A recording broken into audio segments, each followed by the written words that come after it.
My husband was swayed by friends into a wild free life and abandoned me and our kids. Years later he returned, but my cold response left him broken. I'm 29, female, and I got married 6 years ago, but I've been divorced for 3 years now.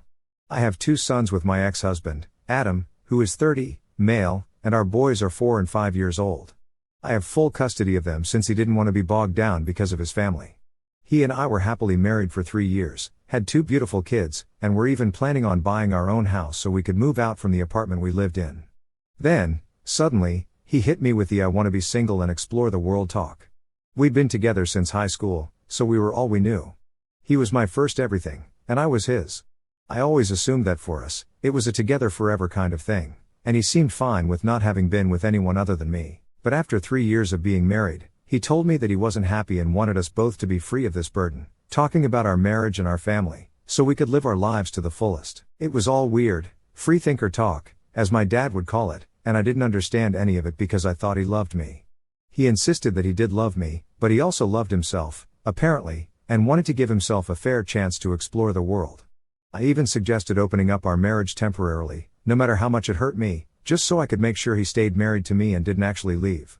But he wasn't into that idea and was hellbent on getting divorced so that both of us could do this the right way. I was heartbroken after that discussion because it had literally come from nowhere. When I started crying in front of him, he told me that it would all be fine and to have faith in our love because, if we were meant to be, then he'd find his way back.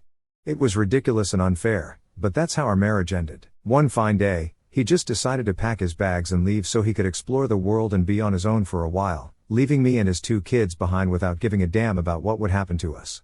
I'd even asked him what he thought was going to happen to the kids, and he suggested that I leave them with someone I trust and then go explore the world, travel, meet new people, and live a generally adventurous life as well so I could grow.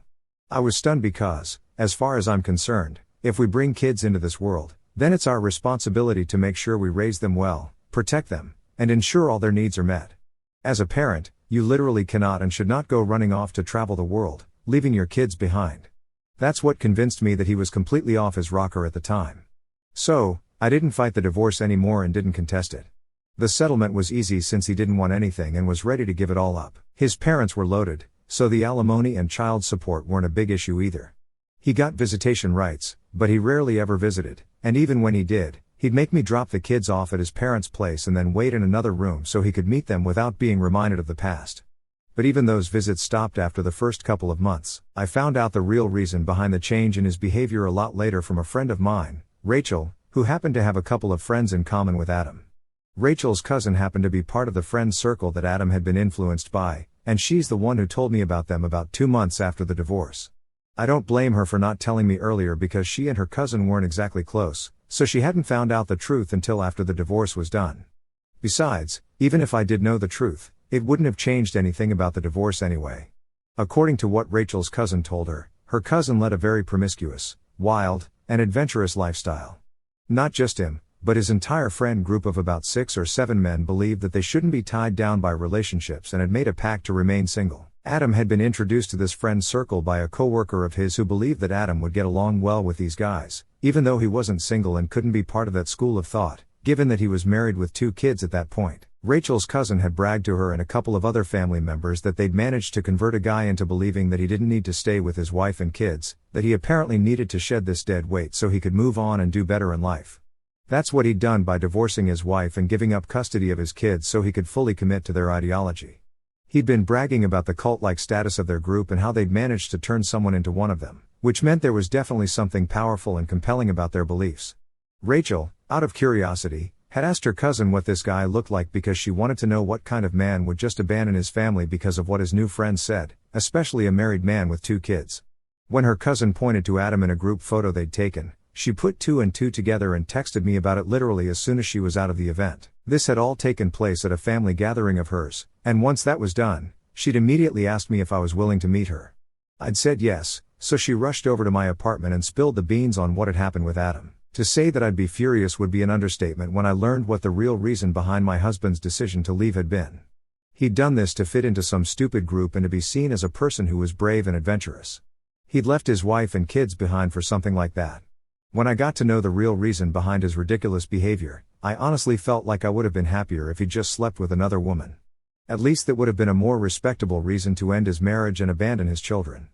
But this just didn't cut it. I wanted to call him and curse him out but didn't because, after learning the real reason for his departure, I was convinced that he was just crazy. There were no two ways about it, and there was also no point in hoping that maybe, just maybe, saying or doing something would make him change his mind. It wouldn't, and I knew that now. So, I decided to make the best of my circumstances and raise my sons to be better men than their father had been, and also to work harder at my own job to ensure they never felt abandoned. I hired a nanny and started working twice as hard at the office so I wouldn't have to bring the office home with me. As soon as I'd come back home, all my time would be spent with my kids. My parents helped out a lot, and occasionally, even my in-laws tried to help but kept it to a minimum, probably out of shame for what their son had done. They were the ones who were paying the child support installments every month, and I knew it because, from what I'd heard, Adam was busy blowing all his money on trips to exotic locations at high-end hotels. Now that he had no family to think of, he could spend all his money on crap like that, and nobody would bat an eye. I raised my kids to the best of my abilities, and now I have two sweet, obedient, and adorable little guys who love me and each other. We're all the family we need, and I pretty much pushed my marriage out of my mind altogether because that was just annoying to think of. I've also paid my dues at work, so now I'm in a great position and earn double the amount I used to earlier. I've been doing great for the last 2 years, and I didn't think I had anything to worry about anymore until last week when Adam finally showed up after almost 3 years of being completely AWOL. My kids and I were at home since it was a Sunday. We have enough money to buy our own house now, but I've stayed in the same apartment since I really love this place, and it's convenient for the commute to work as well. Clearly, I should have moved because, unfortunately, since I remained in the same place, Adam knew where to find me. He just showed up at our door randomly that day, and I think it must have knocked the wind out of me to see him after almost 3 years. Neither of us said anything for the first couple of seconds, but I took in his appearance, the crazy big bouquet of red roses he was holding, and the way he was smiling with tears in his eyes. Call me heartless, but I didn't feel moved or emotional. I just felt pure hatred for him, and before he could say anything, I slammed the door shut with such force that I swear I felt the floorboard shake. I told my kids to go inside because I knew he was going to try and convince me of something or the other, and I wasn't going to keep it PG-13. All the hatred, hurt, and anger was bubbling up, and I didn't want my kids to see whatever ugly fight was about to happen next. Sure enough, as soon as I told my kids to leave, Adam started whining about how this wasn't the welcome back that he'd been expecting. I could hear that he was trying hard not to cry, but really, all that did was just aggravate me even more. He was the one who'd put me through all of this crap for years, and now he had the audacity to cry and act like a victim. He then went on to tell me that he'd come back to apologize and say that he was sorry for all that he'd done in the past, but now he just wanted his old life back. I was shocked, but I let him go on because a part of me wanted to hear this apology or whatever it was supposed to be. It had been 3 years, and I never had any sort of closure. I'd put it out of my mind, but seeing him again had brought it all back, and I guess, in some sick way, I was really relishing the opportunity to show him his place just so he would know that we were all better off without him and nobody missed him in his absence. He went on for a couple of minutes about how he'd had his fun in these past couple of years, but at the end of the day, he just felt empty because he had nobody to come home to except for empty hotel rooms. He confessed that he'd been feeling like he was missing something for the last couple of months, and he'd finally made the very difficult decision of coming back and apologizing now so he could finally make amends. Apparently, the high of traveling and exploring life with his new group of friends had worn off after the first few months, but he'd continued to stick to that lifestyle because he was too afraid to come back. He felt like, since he'd sacrificed a lot for that life, he had to fully commit to it.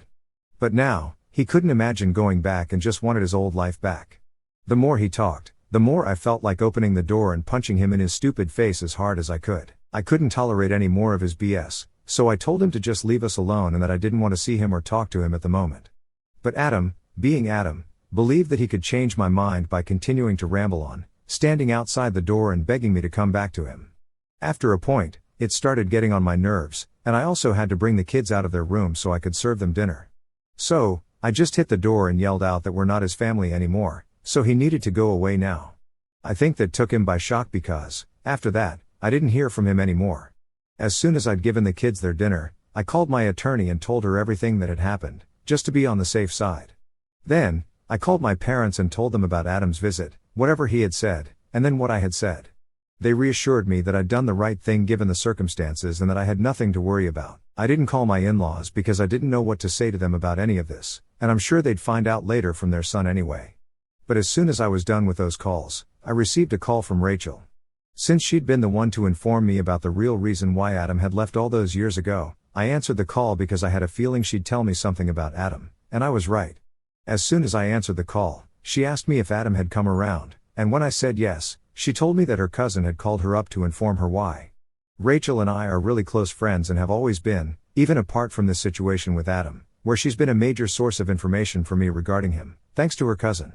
After she told me about whatever her cousin had told her all those years ago, she told her cousin that if there was anything to be found out about Adam, he was supposed to come straight to her since I was the one he'd screwed over. When her cousin found out about me, I guess he stopped feeling very proud of himself about converting Adam, but I don't blame them. I blame Adam for being so easy to influence. Her cousin had promised us that he'd keep us updated on him and had even reached out to apologize to me one time after he learned about me. I'd forgiven him since I never had anything against the guy, but we're not friends or anything. He'd tell Rachel what Adam was up to, which is how I knew what he'd been up to since he blocked me after the divorce. So now, Rachel's cousin had contacted her to tell her the truth about why exactly Adam had returned, and she then passed on the information to me. Their friend circle had a group text ever since they all met each other, and a couple of hours before Adam showed up at my door, he'd sent a text to the group telling everyone about what he was about to do. The guys had been supportive, but Adam had apparently lashed out at them for their fake support. He told all the other guys that he felt cheated by them since he'd left his entire life behind, but they'd betrayed him by getting into relationships over the years. Now, he was the only fool who'd left his wife and kids behind to travel and have fun with his boys. The other guys, who were now all dating, by the way, told him that it wasn't fair of him to expect that they'd always stick to one school of thought for their entire lives, especially when they'd come up with that ideology about not being tied down back when they were in their mid-20s and were still relatively young. But right now, most of the guys were pushing 40 and didn't want that lifestyle anymore. In fact, a couple of the guys were already in serious, committed relationships that had lasted more than a year, and one of them was even engaged. So, all that they'd talked a big game about back in the day had just been thrown straight out the window, and the only person suffering now was Adam since he'd been the only guy stupid enough to buy into whatever rubbish these guys were spewing. Adam then got into a huge fight with these guys because these were the same people who had actually congratulated him when he'd left me, and now they were all trying to get a taste of the life that he'd left behind on purpose. Even though the guys were still being supportive now when he told them that he wanted to go back to his old life, it wasn't enough for him, and he wanted them to apologize for making him leave his wife and his kids. That's what their fight was about, and the other guys refused to apologize, and rightfully so. They just told him about their beliefs, but they never said that he needed to leave us to be part of their circle. He'd have to give up any ideas of going around the world with them and having the kind of fun they did since he had responsibilities at home and had to think of me and his kids, but he could have still remained friends with them. They'd never given him any ultimatum or whatever, but it had been his own personal choice to abandon all for the life he thought he wanted. And he was doing the same thing yet again. Now that most of the guys were in relationships, he felt the pressure to fit in yet again, and that's why he'd come back to us, not out of any sense of duty or because he felt empty like he told me. Maybe that could have been part of the reason, but it wasn't the whole reason. When I heard about all of this from Rachel, my blood boiled because I'd felt a little guilty for turning him away, and that's why I'd had to call my parents for reassurance. Had I known these things before he came by, then he would have really received the bashing of a lifetime from me. But Rachel's cousin had been extremely busy with work at the time all these things were being discussed in their group text, and he hadn't checked his phone, so he didn't know. When he did find out after work, he told Rachel about it as soon as he could, and then she called me to tell me about it. So, I ended up finding out after Adam had already visited, and we talked. However, now that I knew what he was really here for, I also made up my mind that I wouldn't let him come back at any cost, and neither would I feel bad about it. He'd never felt bad about the things he'd done and put me and his kids through, so I didn't see the need for me to feel so guilty about it either. He was just a terrible person, period, and this was the way it was going to be. I steeled myself for his next attempt to try and come back, but it never happened. For the next couple of days, I didn't hear from him, and even though I told Rachel to ask her cousin about him, he told me that he had no idea what Adam had been up to either since he'd blocked all the guys from the group after that fight. Even Rachel's cousin had been blocked, in spite of the fact that he had nothing to do with the fight and hadn't even known about it until later. It was a bigger issue for me now since, if Rachel's cousin was blocked, it meant that I'd have no way of being in the loop regarding what he was going to do next. Adam was the kind of guy who discusses something as small and insignificant as buying a shoe with other people before he actually goes through with it, so of course, he discussed everything with his friends before actually doing anything. But now that Rachel's cousin was blocked, I had no way of knowing anything. So, naturally, when my in-laws called me 3 days ago, I was caught completely off guard and didn't know what to expect. They told me that they were calling to discuss what I'd said to Adam the other day when he'd come to visit me and make things right with me. I told them that I didn't want him back, and it was just as simple as that. But they went on to tell me that they'd continued to pay child support and had made sure that their grandkids grew up well, so I had no right to say that this wasn't his family anymore. We got into a verbal spat over it because they were actually defending him, and then I ended up hanging up on them. I've been thinking about it, but I can't even begin to fathom how exactly I'm in the wrong here. I just don't think that's the case here. But my in-laws were right that they'd held up their end of the agreement, and Adam still has visitation rights, he just hasn't used them in a while. I don't understand what to do right now. On one hand, I really do wish for my kids to have a father, even though I know I'm enough for them at the moment, but I don't want to deprive them of anything. I don't even know if it's legally my place. I just can't figure out what to do right now, and my kids are honestly all that I'm thinking of at the moment. Am I the asshole for telling my ex-husband that my kids and I are not his family anymore after he left us behind for 3 years? I've decided I'm going to appeal and get the custody arrangement changed so he doesn't have visitation rights either. I don't know if I'll succeed or not, but it's worth a try. It's been 2 days since I posted here, and that's the advice that most of you guys had for me, so I'm doing that, and my parents agree with it too. Paying child support just meant that Adam and his parents had held up the legal end of the arrangement, but everything else was all me. I'd raised my kids while he had his fun with the guys. He doesn't get to pick and choose when he can be a part of our lives and be with us on his terms. I filed for termination of Adam's parental rights earlier today, and I really regret not having done so sooner. I should have done it as soon as he stopped coming around to see the kids after the first couple of months when he left us the first time, but oh well, better late than never. A lot of people here had a lot to say about me making this move, but I take my words back about not depriving my kids of a father. They never had a present dad in the first place, and there's no telling if Adam might want to take off someday again. He was absent for 3 years, so now he can take a permanent leave from being a parent and go do whatever it is that he wants to do, but not at the cost of my emotions or my kids' well-being. That's not okay with me, and I really don't think I'm depriving my kids of anything at all since they never had a father anyway, so it's not like they're going to miss him. So, I didn't manage to get his rights terminated altogether, but at least now he can only meet the kids as long as the visits are supervised by me. At least that's something, and he can't just push us around anymore. If he can prove to the court that he's capable and fit to be a consistent father, then maybe we can renegotiate this arrangement sometime, but as of now, this is the best that he can get out of us. As for me, he's not getting back with me ever, and that's non-negotiable. After the court hearing, when he tried to talk to me again, I snapped at him and finally told him that I knew all about his pathetic need to fit in with his friends. I told him that he could go marry them instead because I'm done, and if he wasn't the father of my kids, then I probably wouldn't even have spit on someone like him. Then, I walked off with the kids and left him and his parents staring at me open-mouthed, which was pretty damn satisfying. Anyway, that's how it is now. I don't know what the future holds, but I'm glad that this all worked out well for the children. At least they're my only concern. So now, if Adam can become a responsible father and step up as a dad, then maybe my kids won't have to go through life without a dad, and maybe they won't have to learn to shave from online tutorials. But if he tries anything even remotely funny ever again, then he'll have hell to pay for it. He's messed with my head enough as it is, but he's not going to put our kids through anything of the sort.